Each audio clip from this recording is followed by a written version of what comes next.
Good evening everyone. मैं नितिन कुमार आपके अपने चैनल लेट्स गो हेड पे स्वागत करता हूं।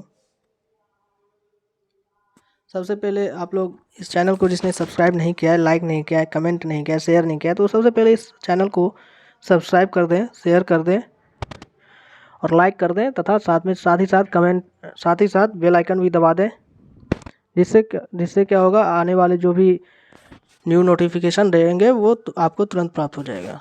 ऐसा कि थंबनेल दिख रहा होगा आप लोगों को।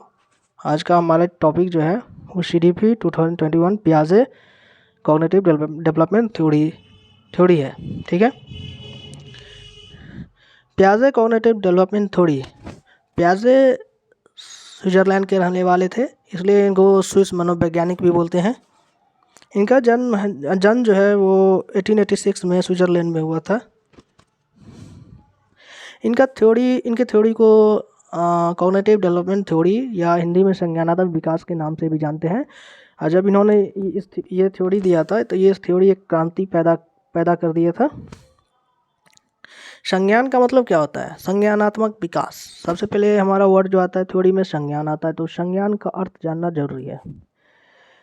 संज्ञान का मतलब होता क्या है? संज्ञान जो है विचार, अनुभव और ज्ञान इंद्रियों के माध्यम से ज्ञान प्राप्त करने और चीज़ों को समझने की मानसिक प्रक्रिया है। इसके माध्यम से हमारे मन में विचार पैदा होते हैं और किसी चीज़ के बारे में पूर्वानुमान भी लगा पाते हैं। मतलब हम इसको ऐसे बोल सकते हैं छोटे शब्दों में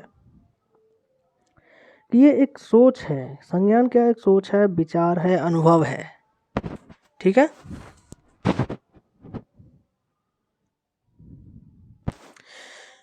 जब हमारे मन में विचार आते हैं मतलब संज्ञान पैदा होते हैं, कहीं से भी किसी चीज़ से अनुभव लेते हैं अपने सेंस ऑर्गन्स को यूज़ करके, या जब हमारे दिमाग में कोई सोच उत्पन्न होती है, संज्ञान डेवलप होता है, तभी तो हम किसी चीज़ के बारे में जो है वो पूर्वानुमान लगा सकते हैं, फॉरकास्ट लगा सकते हैं। पियाजे को कंस्ट्रक्टिविस्ट मतलब रचनावाद भी बोला जाता है। पियाजे को रचनावाद भी बोलते हैं, कंस्ट्रक्टिविस्ट भी बोलते हैं। पियाजे विकासात्मक मनोविज्ञान के जनक भी हैं। विकासात्मक मनोविज्ञान मतलब डेवलपमेंट साइकोलॉजी के फादर भी हैं ये, और साथ ही साथ ये फादर ऑफ चाइल्ड साइकोलॉजी मतलब बाल मनोविज्ञान के जनक भी हैं। पियाजे ने अपने इस सिद्धांत के अंतर्गत यह बात सामने रखी है कि बच्चों में बुद्धि का विकास उनके जन्म के साथ जुड़ा हुआ है। प्रत्येक बालक अपने जन्म के समय कुछ जन्मजात प्रवृत्तियों एवं सहज क्रियाओं को करने संबंधी योग्यता, जैसे चूसना, देखना, वस्तुओं को पकड़ना, वस्तुओं तक पहुंचना आदि को लेकर पैदा होता है। अतः जन्म के समय बालक के पास बौद्धिक संरचना के रूप में इसी प्रकार की क्रियाओं को करने की क्षमता होती है, परंतु जैसे जैसे वो बड़ा होता है अपने ज्ञान को विस्तृत करते जाता है। मतलब हम ऐसे कह सकते हैं, ऐसे समझ सकते हैं कि बच्चा जब पैदा होता है तो कोई अगर ये बोलता है कि बच्चा जो पैदा होता है ब्लैक बोर्ड है, उस पर कुछ भी लिख दो, तो बच्चा ब्लैक बोर्ड की तरफ पैदा नहीं होता। बच्चा अपने साथ कुछ ना कुछ सहज क्रिया लेकर पैदा होता है, और धीरे धीरे क्या होता है, वो अपने बड़ों का नकल करके, इमिटेशन के द्वारा वो सब कुछ सीखते जाता है, अपने ज्ञान का अर्जन करते जाता है।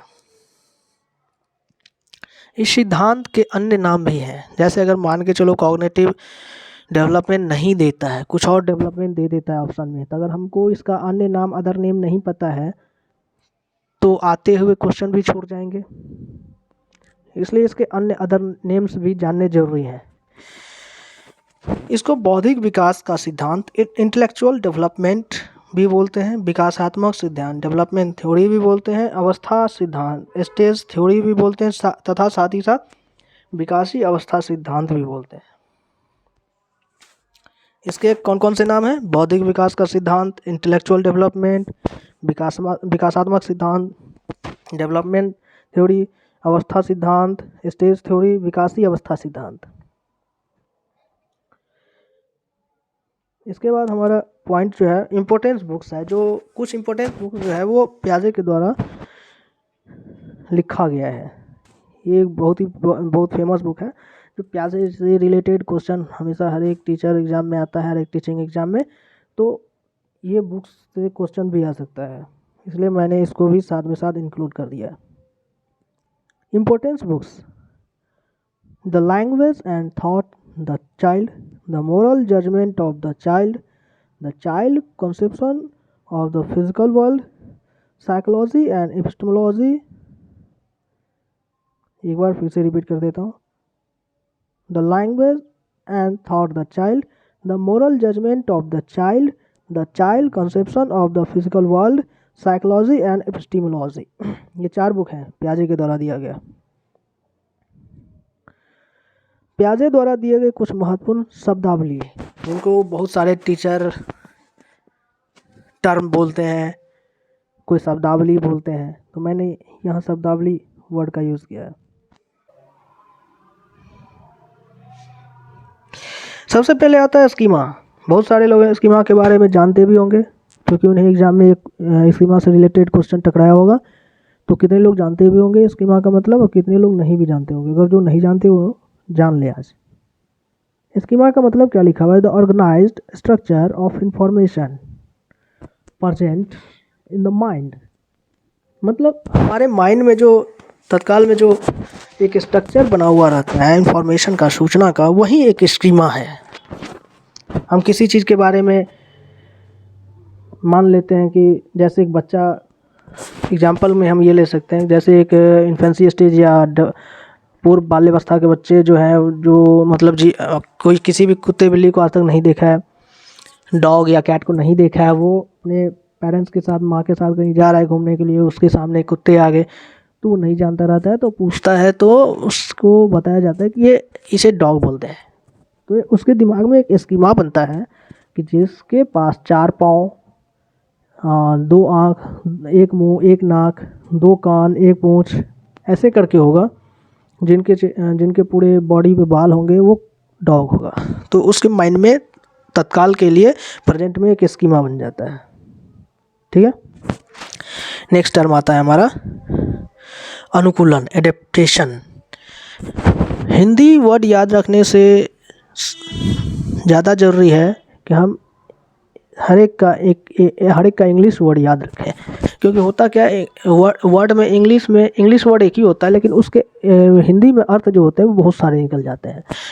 तो कोई भी एग्जाम में एडेप्टेशन ऑप्शन आया, एडेप्टेशन से पूछेगा क्वेश्चन तो एडेप्टेशन ही देगा, लेकिन अनुकूलन से क्वेश्चन आएगा तो अनुकूलन ना दे करके कुछ और भी वर्ड शब्द दे सकता है। जिससे क्या होगा, अगर हम अनुकूलन का इंग्लिश नहीं जानते एडेप्टेशन, तब इंग्लिश में भी क्वेश्चन पढ़ के नहीं समझ पाते हैं, जिससे क्या होता है, अनुकूलन भी नहीं दिया, कुछ और शब्द दे दिया हिंदी में, तो हम आते हुए भी फंस जाते हैं। अनुकूलन, एडेप्टेशन का मतलब क्या होता है? वातावरण के अनुसार खुद को ढालना। जब हम या कोई भी बच्चा जो है, वो अपने आप को जब वातावरण के साथ समायोजन कर लेता है, ढाल लेता है, सब कुछ सीख लेता है क्रिया करना, तो एक अनुकूलन है, एडेप्टेशन है वातावरण के साथ। देयर आर 3 सब प्रोसेसेस। अनुकूलन के 3 सब प्रोसेस हैं। फर्स्ट है आत्मसातीकरण, एसिमिलेशन, पूर्व ज्ञान प्लस न्यू ज्ञान। पहले प्राप्त ज्ञान में अगर हम नए ज्ञान को जोड़ देते हैं तो वो एसिमिलेशन होता है। ठीक है। एसिमिलेशन क्या होता है? पूर्व ज्ञान प्लस न्यू ज्ञान। जब पहले प्राप्त ज्ञान में हम नए ज्ञान को जोड़ देते हैं तो वो एसिमिलेशन होता है। ठीक है। सेकेंड है हमारा समायोजन या एकोमोडेशन।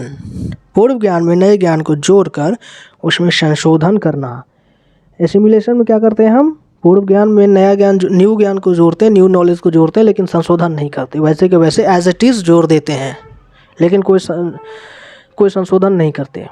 लेकिन समायोजन, एकोमोडेशन में क्या होता है? पूर्व ज्ञान में नए ज्ञान को जोड़कर उसमें संशोधन करते हैं, मतलब पूर्व ज्ञान को हटा देते हैं, एक टाइप से पूर्व ज्ञान में बदलाव कर देते हैं। जब हमारे पास पहले बचपन में जो, या पूर्व ज्ञान जो पहला हमारा पूर्व ज्ञान जो था, उसको हम बदल देते हैं। आधा अधूरा ज्ञान जो हम प्राप्त किए रहते हैं उसको हम बदल देते हैं। जैसे वो बच्चा जो है अपने माँ से पूछता है ये क्या है, तो माँ बताती है कि डॉग है, तो उसके दिमाग में एक स्कीमा बनता है उस टाइम उसके माइंड में कि जिसके 4 पाँव, 1 नाक, 1 मुंह, 2 आँख, 2 कान, सब चेहरे पर बाल होगा, वो डॉग ही होगा। तो उसके दिमाग में ये सिमुलेशन, ये ये बन जाता है, एक स्कीमा, गलत स्कीमा बन जाता है। तो पूर्व ज्ञान जो है उसका, वो पूर्व ज्ञान एक गलत था, वो आधा अधूरा ज्ञान था। तो उसमें जब हम नए ज्ञान को जोड़ते हैं, मतलब पहले वो समझ जाता है कि जिसके जिसके पास 4 पाँव होंगे, ये सब होंगे, वो डॉग ही होगा। तो एक बार वो जब गाय को देखता है तो गाय को भी देखता है एक पूँछ, चार पाँव, 4 पाए हैं, और एक कान, 2 कान, 1 नाक, 1 मुंह, 2 आँख हैं। तो वो समझता है कि ये भी कुत्ता ही है, ये भी डॉगी है। लेकिन फिर उसको बताया जाता है कि नहीं, ये गाय है। देखता है सर पे भी बाल है उसके, तो फिर समझता है ये गाय है। तो वो क्या करता है, अपने उस नए ज्ञान को पुराने ज्ञान में पूर्व ज्ञान में जोड़ करके उसमें संशोधन करता है। मतलब पूर्व ज्ञान जो उसको दिमाग में स्कीमा बना हुआ था, उसमें वो चेंजिंग करता है नए ज्ञान को जोड़ करके। तो ये हमारा हो जाता है समायोजन, एकोमोडेशन। उसके बाद आता है हमारा संतुलीकरण या साम्य धारण या साम्य अवस्था, या इसको इंग्लिश में इक्विलिब्रियम भी बोलते हैं। मतलब assimilation is equal to accommodation. तो जब एसिमिलेशन और एकोमोडेशन में संतुलन पैदा होने लगता है, तो इक्विलिब्रियम का क्या काम है, ये आत्मसातीकरण और समायोजन, एसिमिलेशन और एकोमोडेशन में संतुलन स्थापित करना। उसके बाद हमारा आता है नेक्स्ट टॉपिक, संज्ञानात्मक विकास की अवस्थाएं। 4 अवस्थाएं का जिक्र किए हैं जीन पियाजे जी ने। जीन पियाजे ने संज्ञानात्मक विकास को 4 अवस्थाओं में विभाजित किया है। फर्स्ट है हमारा संवेदी पेशीय अवस्था, जिसको सेंसरी मोटर स्टेज भी बोलते हैं, जो जन्म से बर्थ से 2 वर्ष होता है। इसको हम 0 से 2 नहीं बोल सकते। 0 से 2 मतलब हो जाता है बच्चे माँ के गर्भ में भी नहीं आए रहते हैं, तो हम तब से जोड़ देते हैं। इसलिए हम बर्थ टू 2 ईयर्स बोलते हैं, जब बच्चा जन्म ले लेता है तब से 2 साल तक। उसके बाद आता है पूर्व संक्रियात्मक अवस्था, प्री ऑपरेशनल स्टेज, जो 2 to 7 ईयर्स होता है। 3 होता है मूर्त संक्रियात्मक अवस्था, concept operational stage, so 7 to 12 years होता है। 4th आता है हमारा लास्ट अमूर्त संक्रियात्मक अवस्था, फॉर्मल ऑपरेशनल स्टेज, जो 12 to 15 ईयर्स होता है। फर्स्ट जो है हम उसका थोड़ा देख लेते हैं। संवेदी गामक अवस्था या सेंसरी, जैसे कि यहाँ पे लिखा हुआ है सेंसरी मोटर स्टेज, जो बर्थ टू 2 ईयर्स होता है। इसमें क्या होता है, बच्चे में गोल डायरेक्ट बिहेवियर का विकास होता है। मतलब गोल डायरेक्ट बिहेवियर कहने का मतलब क्या है, मैं समझा देता हूँ। यहाँ पे लिखा हुआ है, पियाजे believe that as babies begin to grow and learn about their environment through their sense, they begin to engage in international goal direct behavior. In other words, they begin to think about what they want to accomplish, how to accomplish it, and then they do it. मतलब गोल direct behaviour में होता है, GDB में होता क्या है, इसमें बच्चे उसे वो कैसे प्राप्त करें, कैसे उसे मतलब कहने का मतलब यही है कि जो चाहते हैं, जो वस्तु को या जो चीज़ को वो चाह रहे हैं, पसंद कर रहे हैं, मांग रहे हैं, वो उन्हें कैसे मिल जाए, वो कैसे उसे हासिल कर लें। ठीक है। उसके बाद आता है इस सेंसर मोटर स्टेज में ही आता है ये गोल डायरेक्ट बिहेवियर। उसके बाद आता है हमारा नेक्स्ट, इस अवस्था में बच्चा जो है इमिटेशन करना, मतलब अनुकरण करना सीख जाता है। बच्चा जो 1 to 2 ईयर्स होता है, वो अपने से बड़ों को नकल करता रहता है, नकल करके वो सीखता रहता है। आप जैसे मुंह बनाएंगे वैसे वो भी मुंह बनाएगा, आप जैसे गुस्से करेंगे वो भी गुस्सा करेगा, आप जैसे लैंग्वेज बोलेंगे वो भी सीखेगा। इसीलिए बोलते हैं कि बच्चे जो होते हैं वो एक पैरट होते हैं, तोता होते हैं। उनके सामने जो जैसी बिहेवियर हरकत किया जाएगा वो वैसे ही बनेंगे वो। इसमें क्या होता है, सेंस ऑर्गन के माध्यम से अपनी बातें को कहते हैं। जैसे कि यहाँ पे लिखा हुआ है संवेदी पेशी अवस्था, sensory motor stage. Sensory sense से बना हुआ है सेंसरी, तो सेंस ऑर्गन्स हमारे पास 5 सेंस ऑर्गन्स हैं। तो ये सेंस ऑर्गन से ही अपनी बातों को अपने बड़ों को समझाते हैं ये कि ये क्या मांग रहे हैं, क्या खाना चाह रहे हैं, क्या कह रहे हैं, यही सब चीज़ ये अपने सेंस ऑर्गन से कहते हैं। जैसे कि देखा होगा कि बच्चे जब पोटी कर देते हैं तो वो रोने लगते हैं, चिल्लाने लगते हैं। तो वो अपने इस सब क्रियाओं के द्वारा अपने माँ को समझाने की कोशिश करते हैं कि उन्होंने गीला कर दिया है और उन्हें खुजली हो रही है। ठीक है। वस्तु संयोजन का विकास, इस अवस्था में क्या होता है, बर्थ टू 2 ईयर्स में वस्तु संयोजन मतलब टूटे फूटे वस्तु को जोड़ना। देखे होंगे बच्चे टूटे हुए खिलौने खुद भी तोड़ भी देते हैं, उसको जोड़ते भी रहते हैं। सबसे हमारा मेन पॉइंट जो आता है सेंस ऑर्गन्स में, सेंसरी मोटर स्टेज में बर्थ टू 2 ईयर्स में सबसे ज़्यादातर पूछा जाता है ऑब्जेक्ट परमानेंस, वस्तु स्थायित्व का विकास किस अवस्था में होता है। तो birth to 2 years sensory motor stage में ऑब्जेक्ट परमानेंस वस्तु स्थायित्व का विकास होता है, जो लगभग ये भी कभी कभी पूछ देता है कि कितने महीने में वस्तु स्थायित्व का विकास होता है, तो 18 महीने में। ठीक है। नेक्स्ट हमारा है पूर्व संक्रियात्मक अवस्था 2 to 7 ईयर्स। इसमें क्या होता है, एनिमिज्म, जीववाद। इस अवस्था में निर्जीव को भी सजीव समझना।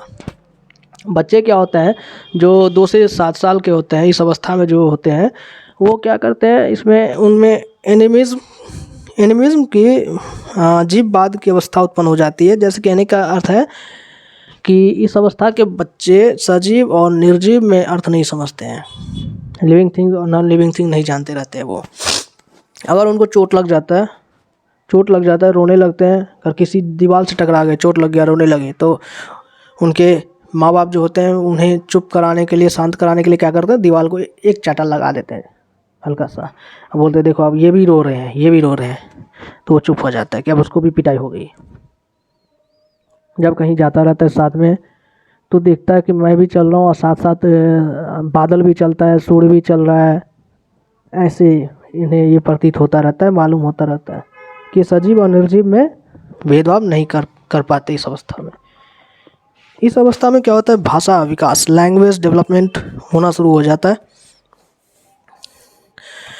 अनुकरणशीलता का होना, मतलब इस अवस्था में कितने बच्चे ऐसे होते हैं जो अनुकरण करते रहते हैं, मतलब जो कहा जाता है उन्हें उतना ही वो करते हैं। उसके बाद हमारा आता है ईगोसेंट्रिक स्पीच या थिंकिंग। इस अवस्था में बच्चे में ईगो जागृत हो जाता है, इड बोलते हैं जिसको, ईगो जागृत हो जाता है, प्रबल अवस्था में आ जाता है ईगो। इस अवस्था में वो अहम केंद्रित, कहने का अर्थ है कि वो अहम केंद्रित हो जाते हैं। जितना ही वो जो चीज़ चाह रहे हैं वो चीज़ उन्हें मिलना चाहिए, अभी का अभी मिलना चाहिए, ऐसे करते हैं वो। उसके बाद आता है हमारा केंद्रीकरण, सेंट्रलाइजेशन, जिसमें क्या होता है 2 to 7 ईयर्स में सेंट्रलाइजेशन हो जाता है उनका, वस्तु के एक ही पक्ष को देखते रहते हैं वो।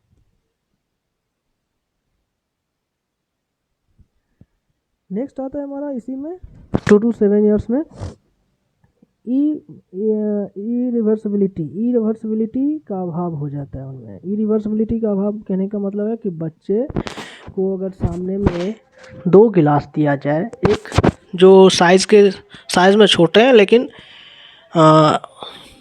एक साइज़ में लंबे हैं, बड़े हैं, लेकिन वो पतले हैं, ठीक है, और दूसरे जो हैं साइज़ में छोटे हैं लेकिन वो थोड़े फैले हुए हैं। फैले हुए हैं। तो अगर बड़े वाले गिलास में जो जो कम कम फैले हुए गिलास हैं लेकिन साइज़ में बड़े हैं, तो अगर उतना ही वॉल्यूम वाटर पानी की मात्रा अगर हम बड़े गिलास में डालते हैं तो उसको बड़ा गिलास फुल हो जाता है। और वही पानी फिर निकाल करके हम छोटे, जिसका हाइट साइज छोटा है लेकिन वो फैला हुआ है, चौड़ा है, अगर हम उसमें डाल देते हैं तो उसमें कम लगता है वाटर।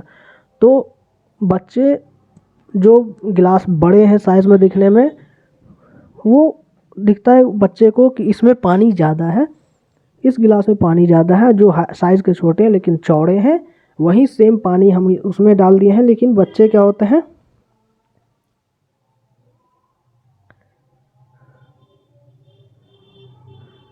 सेम पानी हम वही चीज़ उसमें डाल दिए हैं, लेकिन बच्चे उसमें फ़र्क नहीं कर पाते। वो समझते हैं कि जो साइज़ में बड़ा है उसमें ज़्यादा पानी अटेगा, ज़्यादा पानी आएगा, लेकिन वही पानी हम निकाल करके जो ज़्यादा चौड़े ग्लास हैं लेकिन साइज़ में छोटे हैं उसी में डाल दिया तो उसको वो कम दिखता रहता है। इस अवस्था में क्या होता है, 2 to 7 ईयर्स में क्यूरियोसिटी मतलब जिज्ञासा का पैदा होना, जिज्ञासा शुरू होने लगती है, किसी भी चीज़ को जानने की इच्छा। अपनों से बड़े की बातों में भी टोक देते रहेंगे, हर चीज़ जानने की इच्छा इनकी होती रहती है। इसमें तार्किक चिंतन का विकास हो जाता है।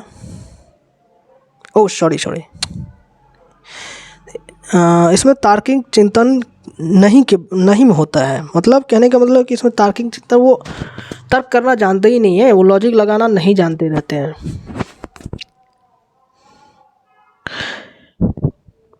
इसके बाद आता हमारा इसी में 2 to 7 ईयर्स में 2 वर्ष का बच्चा जो है 1 या 2 शब्दों के वाक्य बोलता है, जबकि 3 वर्ष का बच्चा जो है 8 से 10 शब्दों के वाक्य बोल सकता है।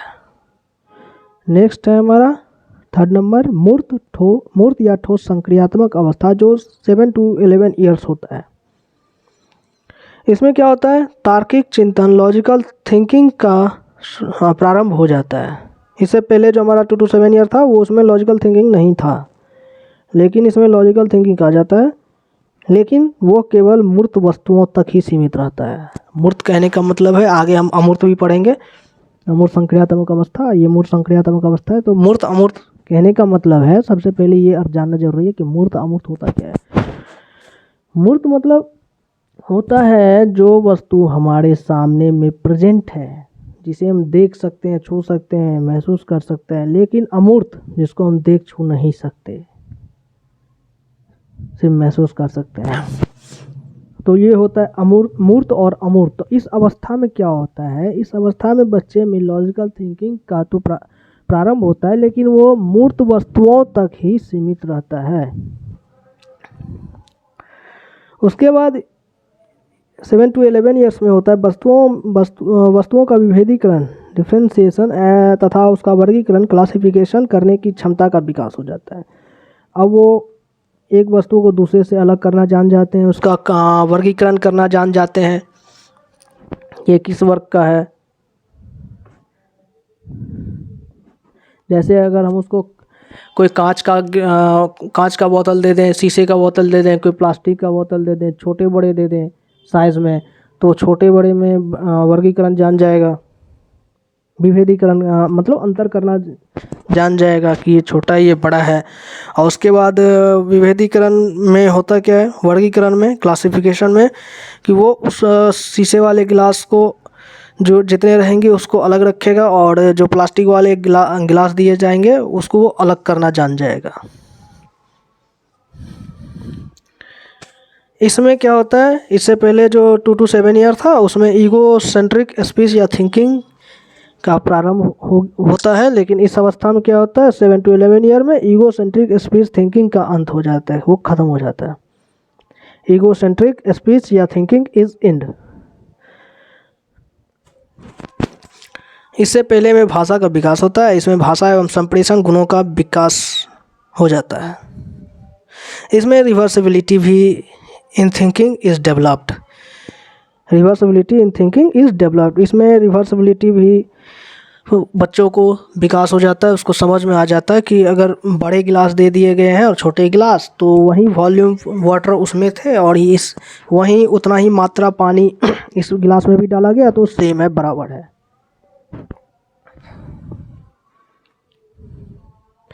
The ability to solve conservative problem is developed. जो भी समस्यागत प्रॉब्लम होते हैं उसको वो सॉल्व करने की उसमें योग्यता आ जाती है इस अवस्था में, 7 to 11 ईयर में। उसके बाद औपचारिक अमूर्त संक्रियात्मक अवस्था 11 to 15 ईयर्स। मूर्त जो वस्तु हमारे सामने में मौजूद है वो, और अमूर्त में जो जिसे हम देख छू नहीं सकते, सिर्फ महसूस कर सकते हैं, वैसी वस्तु। इसमें क्या होता है, लॉजिकल थिंकिंग, अपसारी चिंतन का विकास हो जाता है। अब बच्चे लॉजिक लगाना सीख जाते हैं, लेकिन वो अमूर्त तक ही नहीं, अमूर्त तक भी वो लॉजिक लगा सकते हैं, एब्स्ट्रैक्ट थिंग तक भी। यहाँ लिखा हुआ भी अमूर्त वस्तुओं के संदर्भ में तार्किक चिंतन का विकास। उसके बाद वैज्ञानिक दृष्टिकोण व समस्या समाधान का विकास हो जाता है। उसमें वैज्ञानिक दृष्टिकोण आ जाता है किसी भी चीज़ के, किसी प्रॉब्लम का समस्या समाधान करने के लिए। उसके बाद हाइपोथेटिकल डिडक्टिव थिंकिंग, जिसे काल्पनिक निगमनात्मक सोच का विकास हुआ, काल्पनिक निगमनात्मक सोच बोलते हैं। इसमें हाइपोथेटिकल डिडक्टिव थिंकिंग का विकास हो जाता है।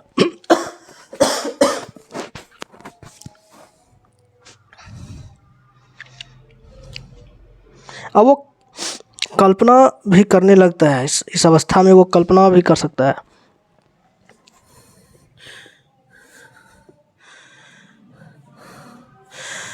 पियाजे ने बच्चों को लिटिल साइंटिस्ट, नन्हा वैज्ञानिक भी कहा है। एक बार रिवाइज कर लें।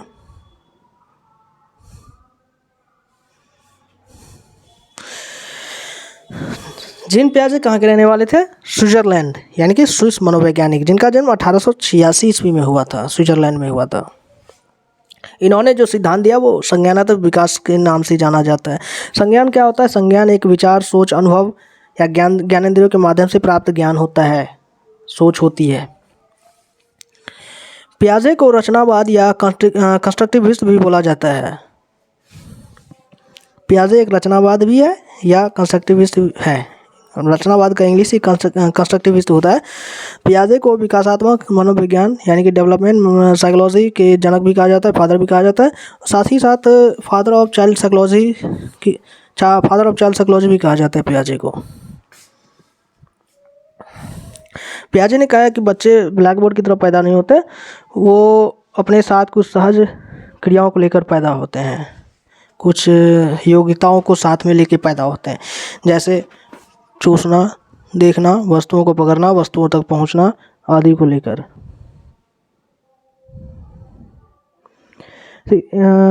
कॉग्निटिव डेवलपमेंट के कुछ अन्य नाम भी, अदर नेम्स भी हैं, जिसे हम जान लेते हैं। बौद्धिक विकास का सिद्धांत, इंटेलेक्चुअल डेवलपमेंट, विकासात्मक सिद्धांत, डेवलपमेंट थ्योरी, अवस्था सिद्धांत, स्टेज थ्योरी तथा विकासी अवस्था सिद्धांत। कुछ इंपॉर्टेंट बुक्स जो हैं जो इनके द्वारा लिखा गया है। The language and thought the child, the moral judgement of the child conception of the physical world, psychology and epistemology.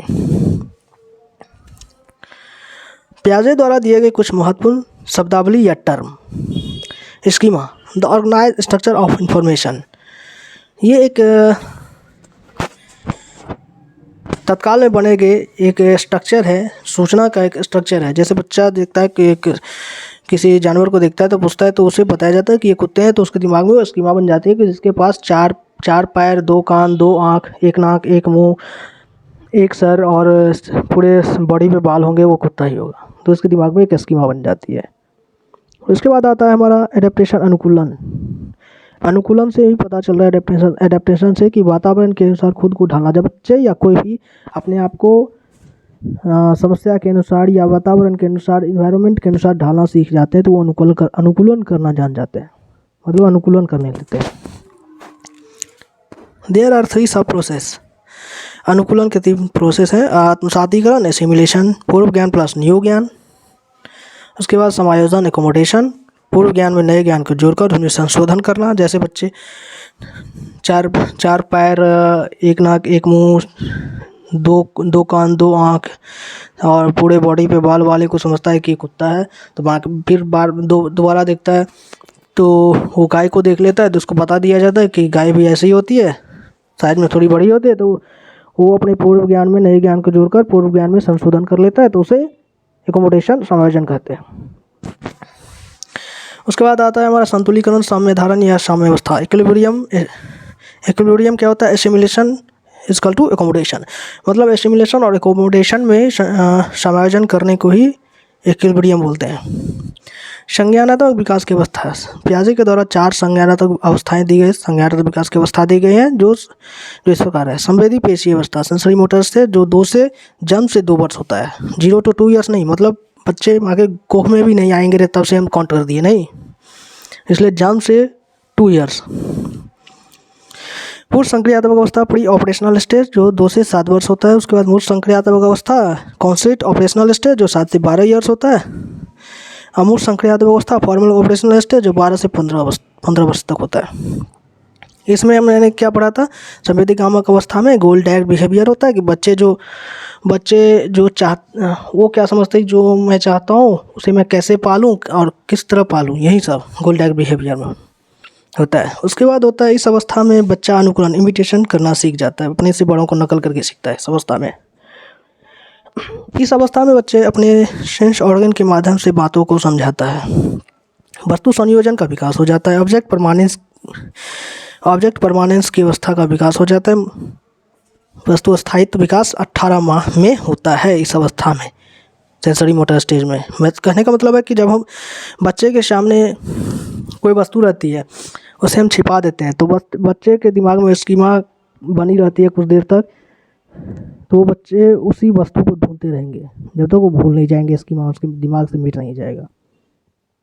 तो ये ऑब्जेक्ट परमानेंस होता है।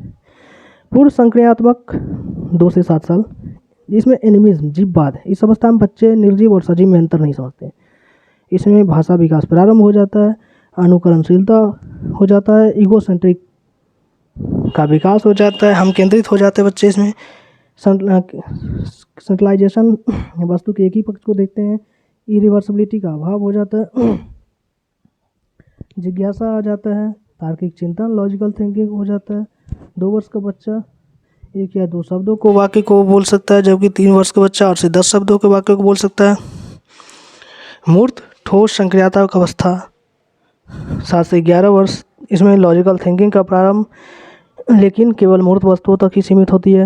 वस्तुओं का विभेदीकरण, डिफरेंशिएशन एंड क्लासिफिकेशन की क्षमता का विकास हो जाता है, ईगोसेंट्रिक स्पीच का अंत हो जाता है, भाषा एवं संप्रेषण के गुणों का विकास हो जाता है। Reversibility in thinking is developed, बच्चे पहले बड़े गिलास और छोटे गिलास, जो मतलब एक ही वॉल्यूम के पानी दोनों में भी आ जाते हैं, एक ही मात्रा के, एक सेम मात्रा के वाटर जो हैं दोनों गिलास में आ सकते हैं, जो साइज में बड़े हैं या छोटे हैं। लेकिन बच्चे जो क्या होते हैं, 2 से 7 साल के बच्चे जो होते हैं उनमें इरिवर्सिबिलिटी का अभाव होता है, वो नहीं समझ पाते कि सेम वॉल्यूम के वाटर दोनों में हैं तो दोनों बराबर। तो वो समझते थे कि जो गिलास बड़े हैं साइज़ में वो फुल हो जाते हैं इस पानी से, तो इसका मतलब इस गिलास में पानी ज़्यादा है, और जो छोटे साइज़ के गिलास हैं और वही पानी उसमें डाला गया लेकिन वो चौड़े हैं तो वो थोड़े खाली रह गए, तो वो उसमें पानी कम है।